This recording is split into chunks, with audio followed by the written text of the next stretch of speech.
दोस्तों, एक बार फिर से मेरे YouTube चैनल में आप सभी का स्वागत है। मैं आपके सामने एक नई स्टोरी लेकर हाजिर हुआ हूँ। तो दोस्तों, मेरी स्टोरी को पूरा देखना, स्किप मत करना। सालों पहले एक नगर में भीमा नामक राजा का शासन हुआ करता था। वह दिल का बहुत अच्छा और अपनी प्रजा को खुश रखने वाला राजा था।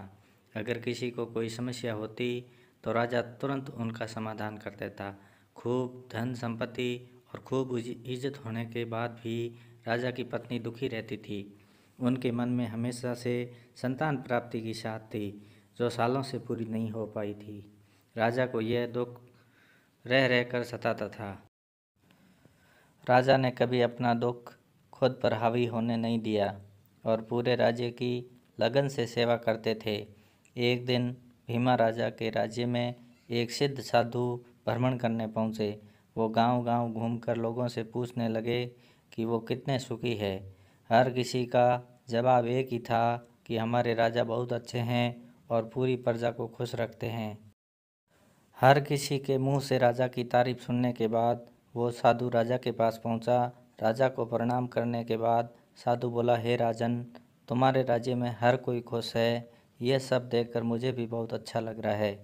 तुम्हारे काम से खुश होकर मैं तुम्हें एक टोकरी दे रहा हूँ। ध्यान रखना कि ये कोई सामान्य टोकरी नहीं है। तुम इसमें जो भी डालोगे वो चीज़ 1 से 2 बन जाएगी। इतना कहकर साधु वहाँ से चला जाता है। अब राजा टोकरी लेकर सीधे रानी के पास पहुँचा और साधु की सारी बातें बताई।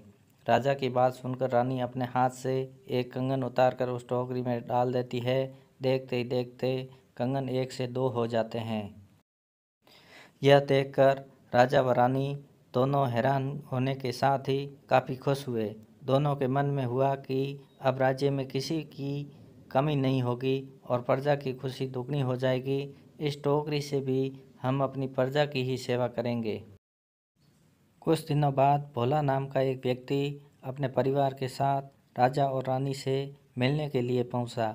उसके साथ पत्नी और नवजात शिशु भी था। भोला ने सबसे पहले राजा रानी दोनों को प्रणाम किया और बताया कि हम आपके ही नगर के रहने वाले हैं।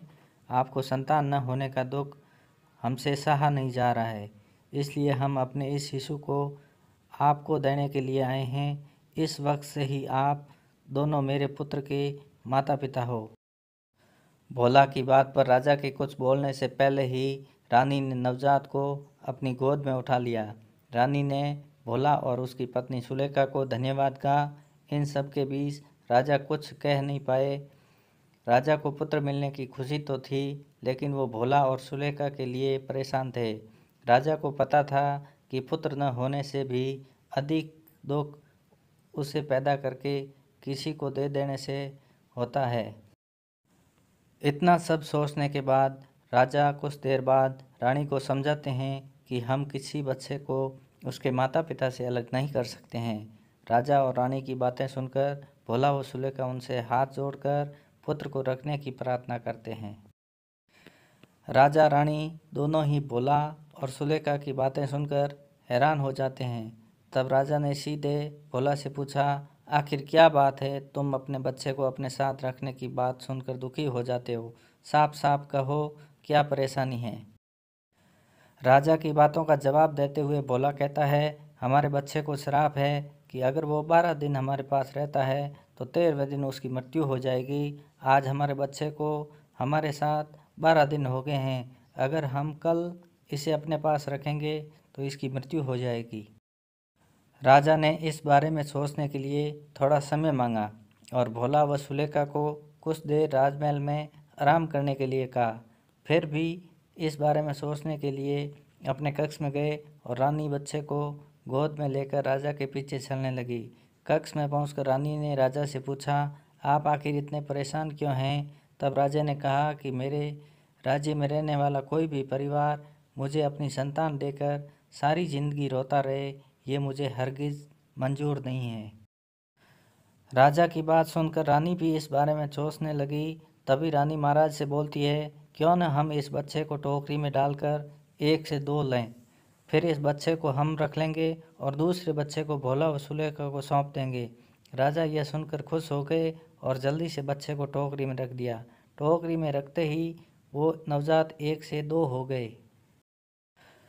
फिर रानी ने जिस नवजात को टोकरी में डाला था उसे उठाती है और राजा दूसरे बच्चे को उठाता है।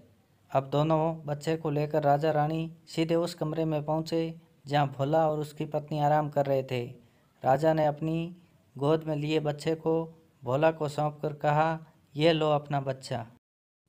राजा की बात सुनकर भोला और सुलेखा निराश हो गए।